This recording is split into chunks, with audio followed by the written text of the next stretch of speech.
কৈছে আমি 37-38 শ্লোকত আমি কি কৈছে আমি চাম যে শ্ৰী সীতাৰাম যে আমি প্ৰতিদিনে হনুমান চালিসা পাঠ কৰি আছো নহয় জানো আমি প্ৰতিদিনে হনুমান চালিসা পাঠ কৰি আছো খালি পাঠ কৰি থাকিলে নহব হনুমান চালিসাত কি কৈছে এই কথাখিনি যেতিয়া আমি জানিম তেতিয়া আমাৰ কি হ'ব অতি সোনকালে কামত দিব বুজি পাব লাগে এইটো কথা নহয় যে আমি হনুমান চালিসা বুজি নাপাওঁ কাৰণে পাঠ নকৰিম এইটো কথাও নহয় যিমানে বুজি পাব আৰু হনুমান চালিসা জিবাৰ আগতে যেতিয়া থাকিব তেতিয়া বেছি কামত দিব এতিয়া হনুমান চালিসা আমি কেতিয়া হনুমান চালিসা কৰিব লাগে আমি নিত্য যেটো ৰেগুলাৰ আমি পাঠ কৰো যেটো আমি ৰাতিপুৱা কৰিছো সন্ধিয়া কৰিছো যেতিয়া আপোনালোকে সংকল্প লয় 11 দিন বা 21 দিন যেতিয়া পাঠ কৰিব তেতিয়া পাৰিলে ব্ৰহ্ম মুহূৰ্তত আপুনি 4টা বজাৰ পৰা আৰম্ভ কৰিব পাঠ কৰা 11 বাৰ পাঠ কৰিব বা 21 বাৰ পাঠ কৰিব 7 বাৰ পাঠ কৰিব যেইবাৰ পাঠ কৰক ৰাতিপুৱা ব্ৰহ্ম মুহূৰ্তত কৰিব লাগে আৰু নহলে একেবাৰে ৰাতি 10টাৰ পিছত কৰিব লাগে যেতিয়া সংকল্প লৈ কৰিব ইয়াৰ কাৰণ কৈছে কি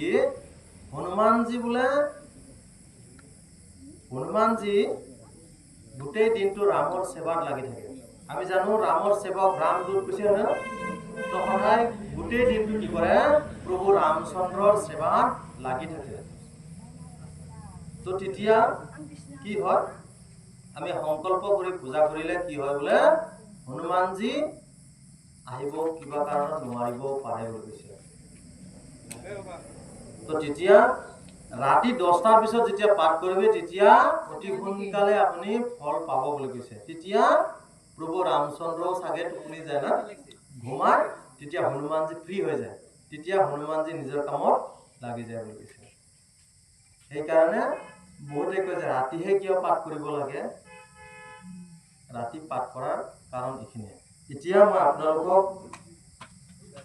37 আৰু 38 শ্লোকত কি কৈছে মই পাঠ কৰো না जे जे जे हनुमान गुसाई कृपा करहु गुरुदेव की नाई जो सत बार पाठ करे कोई सोत ही बंधि महासुख होई जे जे जे हनुमान गुसाई আমি যেতিয়া পূজা পাঠ যিকোনো যাক যজ্ঞ কৰো তেতিয়া প্ৰভুক আমি কি কও জয়কাৰা লগাও যেতিয়া আমি বলো শ্যামৰ ৰামচন্দ্ৰ কি জয় যেতিয়া আমি জয়কাৰা দিম আমাৰ লগত যিবিলাক নেকি নেগেটিভ এনাৰ্জি থাকিব সেইবিলাক আঁতৰি যাব বুলি কৈছে আৰু যত হনুমানজিৰ হক বা ৰাম প্ৰভু ৰামচন্দ্ৰৰে হক যিকোনো গীতা ভাগৱত পাঠ কৰিলে কি হয়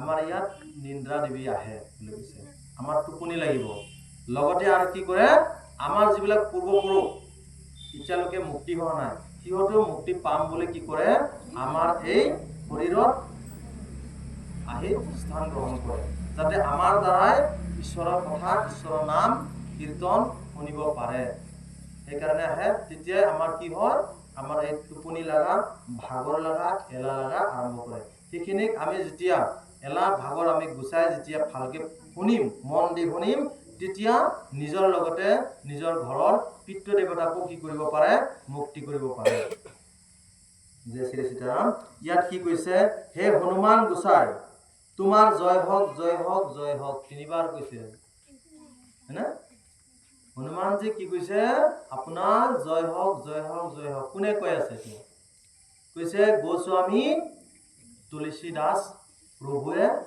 কৈ আছিলে আৰু কি কৈছে তুমি গুৰু আৰু দেৱতাৰ নিচিনা আমাক কি কৰক কৃপা কৰক হনুমানক কি কৈছে হনুমানজি কৈছে কৃপা কৰহু গুৰুদেৱ কি নাই কৃপা কৰক প্ৰভু আপুনি আমাৰ গুৰু হয় আপুনি আমাৰ কি হয় দেৱতা হয় ঈশ্বৰ হয় दुनिया चले ना श्री राम के बिना राम जी चले ना हनुमान के बिना तो যেতিয়া আমি হনুমানজিৰ শৰণত আহিম হনুমানজিৰ জয়কাৰা কম হনুমানজিৰ নাম লম তেতিয়াই ৰামজি কৃপা কৰিব বুলি কৈছে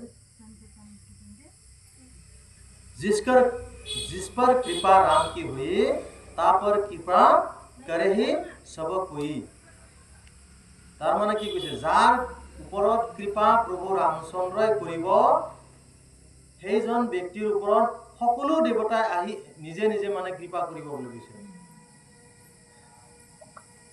যাৰ ওপৰত প্ৰভু ৰামচন্দ্ৰই কৃপা কৰিব, সেইজন ব্যক্তিৰ ওপৰত বা ভক্তজনৰ ওপৰত সকলো দেৱতাই আহি কৃপা কৰিব।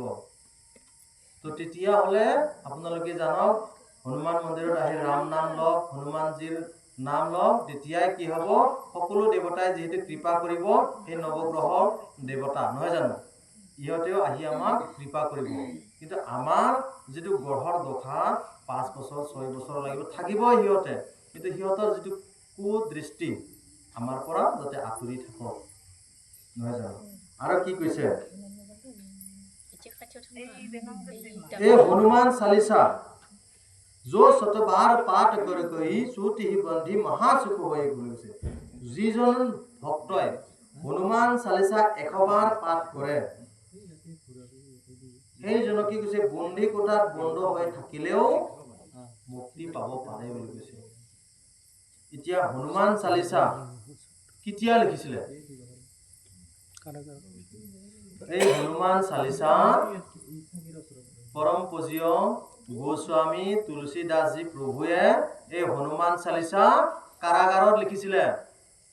হনুমান চালিসা গোস্বামী তুলসীদাসক যেতিয়া কাৰাগাৰত ভৰাই দিছিলে, কাৰাগাৰত বন্দী কৰি ৰাখিছিলে, তেতিয়াহে হনুমান চালিসা লিখি 100 বাৰ যেতিয়া পাঠ কৰিছিলে, সেই কাৰাগাৰৰ পৰা কি কৰিছে, ওলাই দিব বাধ্য হৈছে।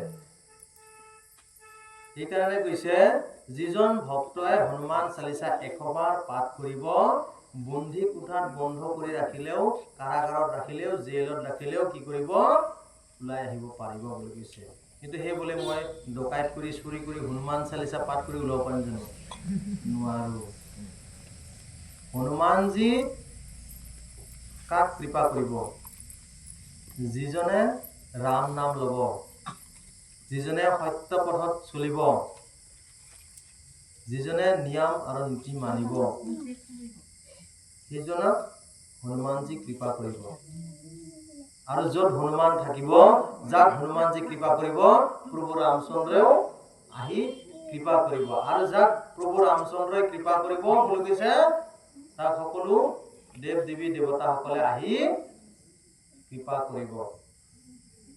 সেইকাৰণে আপোনালোকে আহক, হনুমান চালিসা কৰক, হনুমানজীৰ স্মৰণ কৰক, হনুমানজীৰ নাম কীৰ্তন কৰক, ৰাম নাম লওক, পৰিক্ৰমা কৰক। আপোনালোকৰ গোটেই দুখ কষ্ট নিশ্চয় হনুমানজী কি কৰিব, দুখ কষ্টৰ পৰা মুক্ত কৰাব। খালি হনুমানজীক কি বিচাৰে? ভাৱ আৰু বিশ্বাস। হনুমানজী বা যিকোনো ভগৱান ক'ত থাকে? আমি হনুমানজী কৰবা মূৰ্তিতে হওক, শিৱলিংগতে হওক, যিকোনো জাগাতে আমি শালিগ্ৰামতে হওক, আমাৰ ভগৱানক পাম জানো? এনে নাপাওঁ। যেতিয়া আমাৰ বিশ্বাস থাকিব লাগিব, সম্পূৰ্ণ যেতিয়া ঈশ্বৰৰ ওপৰত বিশ্বাস, ঈশ্বৰৰ প্ৰতি শ্ৰদ্ধা ভাৱ বিশ্বাস থাকিব, য'ত বিশ্বাস আছে তাতে ভগৱান আছে। য'ত বিশ্বাস আছে তাত ভগৱান আছে। প্ৰহ্লাদৰ ভক্তি আৰু বিশ্বাসৰ কাৰণে এটা খুটাটো কি নৰসিংহ অৱতাৰ ল'ব লগা হৈছে নহয় জানো? নহ'লেতো মূৰ্তিৰ পৰা আহিব লাগিছিলে। সেই খুটাৰ পৰাও অহাৰ কাৰণে হৈছে।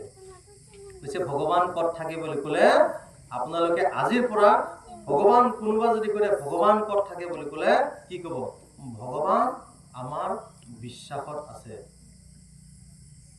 ভগৱান আমাৰ লগত আছে আৰু ভগৱান বিশ্বাসত আছে বুলি ক'ব। জয় শ্ৰী সীতাৰাম। আজিৰ কাৰণে হনুমান চালিসা 37 আৰু 38 এই শ্লোকতে আমি স্থগিত ৰাখিছো। এতিয়া আমি ৰামচৰিত মানস পাঠ কৰিম। জয় শ্ৰী সীতাৰাম।